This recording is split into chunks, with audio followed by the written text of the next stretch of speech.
Hello, this is Sir Strategy, and today I'm bringing you a TVZ on Shattered Temple between WangChang and MVPsecret. MVPsecret is the red Terran spawning in the top right position, while WangChang is the blue Zerg spawning in the top left position. Or, in the 1 o'clock position. So, ZVT on Shattered Temple is a pretty interesting matchup. For Zerg, I don't like this map at the beginning because, say the Terran does a really quick expand, Zergs like to be one base up on their opponents, so it's really hard for a Zerg to take a third base early because taking this base requires units to kill these rocks, and any units he makes is drones that he didn't make. What I see a few Zergs doing is plopping a hatchery right here, and then destroying these rocks later and putting a hatchery where these rocks used to be. Or some Zergs just take their third right here, but this is really hard to defend against a Terran. If a Terran sieges up right here, or right here, and takes a small chunk of Marines, he can easily kill this expansion without many problems. But we'll see how this game goes. So far we see standard for Terran, and I think the Zerg's going 15 hatch, which is also really standard. There's a good overlord for Zerg. He can see any bunker rushes or any SCVs trying to block this with an engineering bear. Our Terran is going gasless. As you can see, he didn't get gas and he's getting the supply depot. So I'm assuming he's going 1 max expand. The reason I'm saying this is because if this Terran was doing a bunker rush or like a 2 or 3 racks marine push, he wouldn't have got this supply depot this early. So that's what I'm saying, he's going gasless. Now Zerg already expanded. Terran's going for 1 max expand, so he's making a marine, and orbital should be expanding sometime soon. This is a good precaution taken by the Zerg, just to make sure it's hard for this SCV to put down a bunker or anything. SCVs are the only worker that don't regenerate, so if he takes too many hits, he'll have to leave. And say he was bunker rushing, if he wanted to put a bunker down right now, this SCV would already be injured, so this is a good decision. Now Terran is expanding. This is pretty bold, just taking the expansion here, but he did scout that the Zerg was going 15 hatch and that the pool wasn't even done, so this Zerg just supply blocked for a little bit, so not too big of a deal. We should be seeing a few lanes made. 2 queens, yep. There's some lanes just to deny the scout and to have some map presence.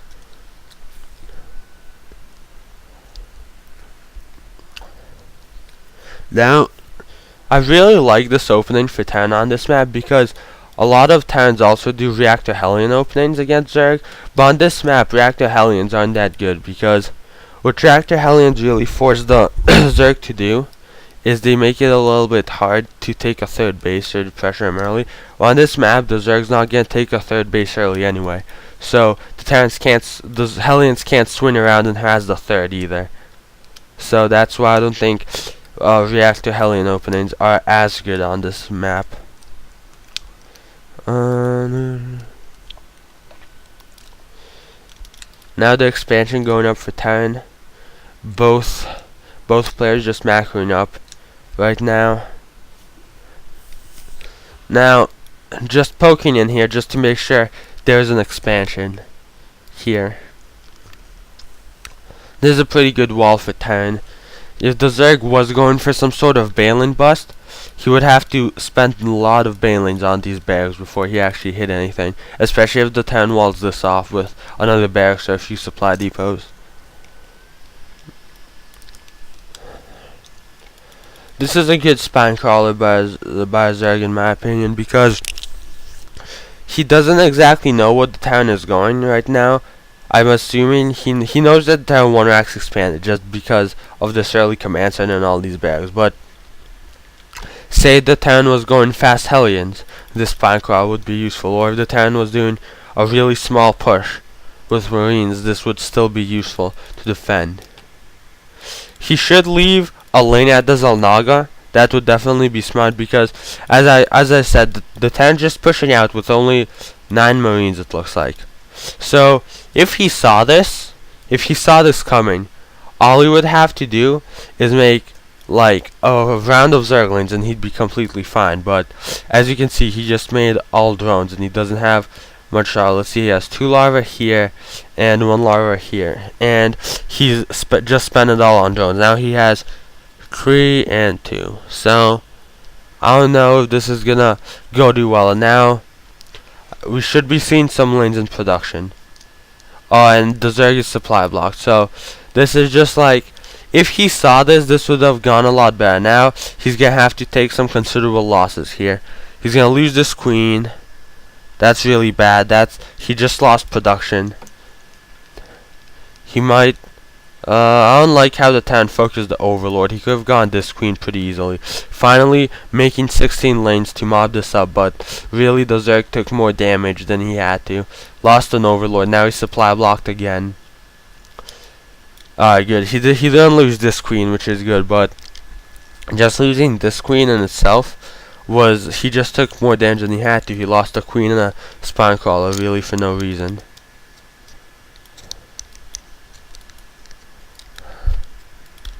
Now I like how the Zerg is going straight to Spire without getting a Baneling Nest. The reason for this is he can't take a 3rd base early, because look how long it takes to break these rocks. So if he can't take a 3rd base early, he doesn't have to have Banelings for early defense, because he didn't invest all those minerals into drones and the hatchery for the 3rd base. So taking straight to mutas can definitely help him secure his 3rd and 4th on this map, because if he's getting 8 mutas right now. And if we look at the Terran's base, what does he have? He has 8 Marines. Like, how do you split Marines up effectively to deal with those mutas? Terran looks like he's about to drop at the worst time, because these mutas are just about to finish. And that's not going to be good. I feel as soon as he saw the Spire done, he should have just turned around, because now he's gonna lose this without like doing any damage. Mutas coming in. He should immediately pull these mutas back and just snipe this drop. Let's see. He's doing more damage than he should have. This is just pretty slow reaction time from the Zerg, in my opinion. But still, losing 8 Marines and a medevac, that's not going to be good, no matter how you look at it. And let's see how many workers. So the Terran did manage to kill 10 workers, which is pretty good for that drop, but that's still a questionable exchange, because losing a medevac full of Marines isn't good. And if the Zerg had better reaction time, he could have definitely cleaned that up without losing basically anything. After the Zerg gets mutas like this, drops are basically negated for the Terran. It's almost like in TVP, if the Protoss goes Phoenix opening, the Terran can't really do any Banshee Harasser drops, else they just lose the units for free. Now we look, the reason all of these things have made the Terran slightly weaker is he's gonna have a lot of medevacs, but his Marine count is low, and if he wants, he can't really push out right now. The Zerg has been just trading lanes and drones for Marines, which of course is good, but the Terran will have to play really defensively, because he can't really push out with the small amount of Marines that he has.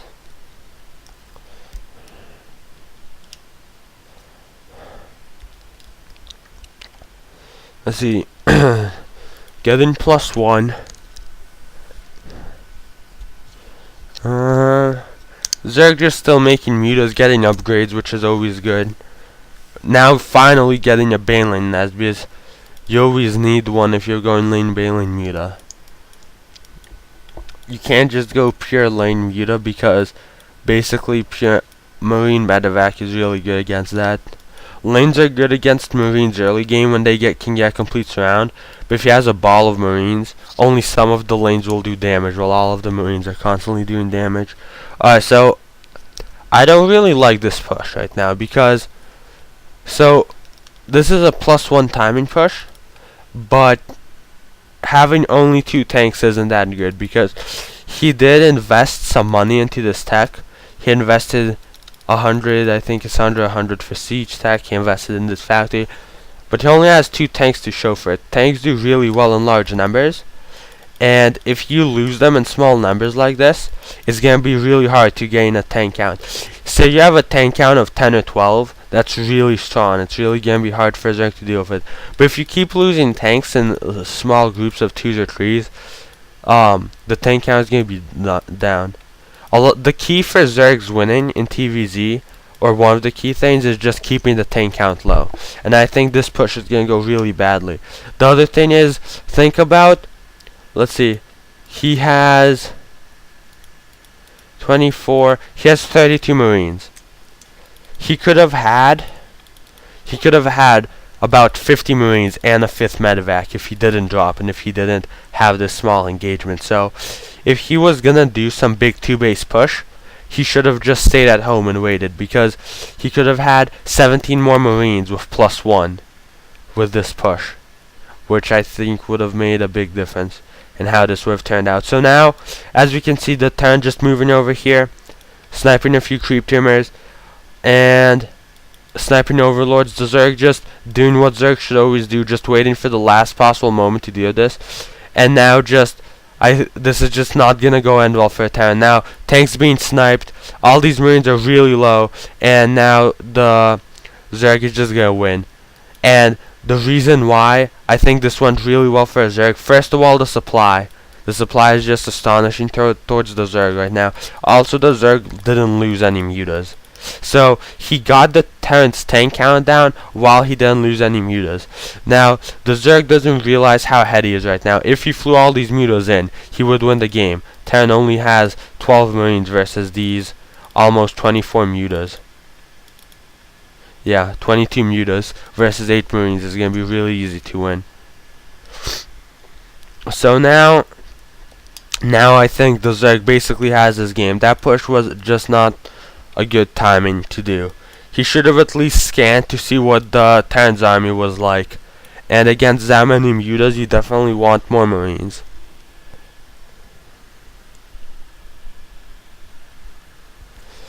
I think for the Terran, better just put down the second factory earlier, get the tank count up, and then just do a strong push when you have more tanks. Because against the Zerg who's going lane bailing muta, you definitely want the tank count to deal with the ground army, and then you want Marines for mutas. Or you could wait a little longer and get some Thors to deal with mutas. Because if Terran gets a high number of tanks and a few Thors, it's going to be really hard for Zerg to engage once the tanks are sieged. So now this third just doesn't feel safe, like these mutas will go in here. Now this is a bad engagement, of course, but this third is just going to be really hard to hold. He should make this a planetary, which he is doing. The Terran's just too far behind right now to really do anything significant. He's still 40 supply behind, which just isn't good for the Terran. Now the other things Zerg is doing wrong, obviously, like this queen with 100 energy, this queen with 84, that's a lot of injects he missed. And with Zerg, it's important, like, if you missed injects, like this queen can transfuse twice. This queen can't yet. Both of these queens can transfuse. You have to be economic. If you're missing injects, you have less production, so you might as well make use of the smaller amount of production, like heal this muta, heal this muta. That's definitely it's gonna be a small impact, but it's still gonna be an impact. And late game, you definitely want to be efficient, especially with units that have energy based. Like, you have healing for free, you're not spending resources on it, so that's definitely something you should do if you have extra energy on queens. Or he should just walk this queen up and plop a creep tumor, since his creep spread got a little bit destroyed. He's still harassing with these mutas, which is good. Sniping attachments is really good to do, especially reactors, because they take so long to build. And that's definitely something you should do.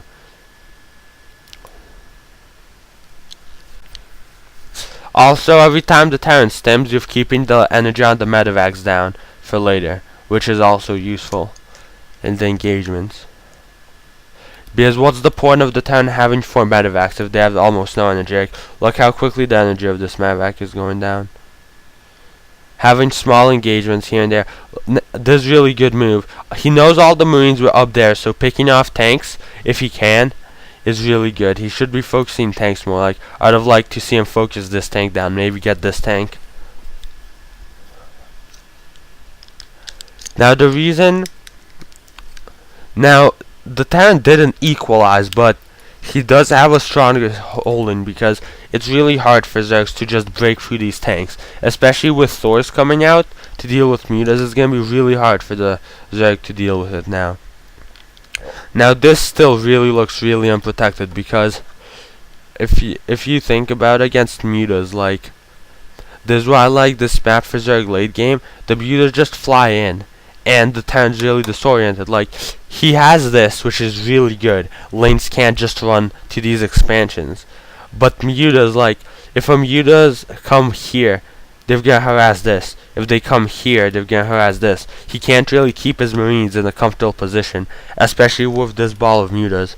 Early game, 2 or 3 missile turrets defend the mutas fine, but now the mutas can just harass. Like, if he flies the mutas right here, these 3 missile turrets aren't gonna do anything, and he's just gonna take this expansion or kill all the SCVs at it. And if we look at the units, the Terran is just slightly behind on SCVs, and if he keeps losing them, not gonna be good. Also, he's really oversaturated, so there's a good transfer. He should transfer even more. He has 16 on these 4 patches. That's definitely not something you want.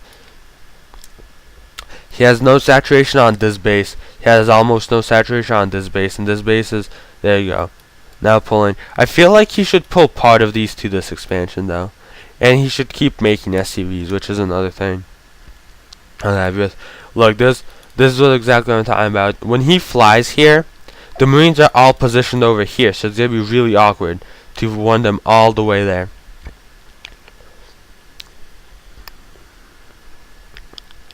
Also think about it this way. Say the Zerg want to do a big attack at this moment, and he got the base. So say the Zerg want to do a big attack. All these Marines are over here. So if the Zerg just did a concave, or not a concave, a flank, if all these units attack the front, and all these mutas flew over this small pond and attacked these units from the back, the Terran's gonna have all these Marines. This is 40 supply of Marines, almost 50 supply of Marines, not doing anything in this engagement. So that's why the positioning of these bases with that is really hard to defend against these mutas. I feel like he definitely should have had either more missile turrets or Thor at the expansions, but like I said, it's really, the reason it's so hard to defend is because that push went so bad for the Terran that he's just too far behind to really defend.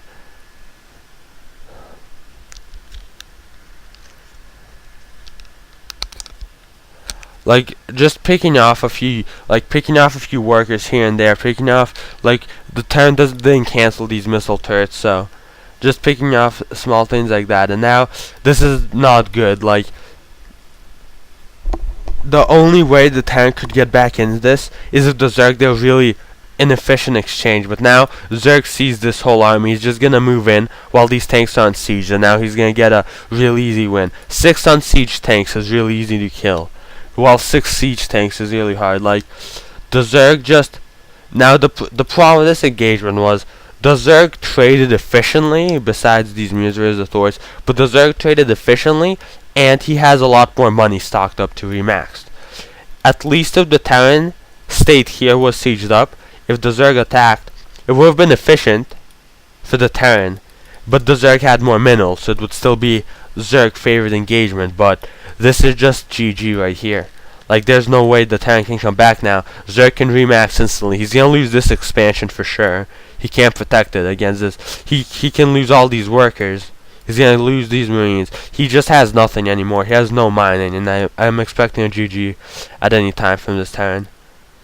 And this is just, like, really bad. He has all these medevacs, but he has nothing to heal, and there's the GG. So overall, I think the reason why the Terran lost so badly is because he did a 2-base push, which had a good +1 timing, but he lost the medevac and about 17 Marines in early harassment. If he had that in the push could have gone a lot better for him.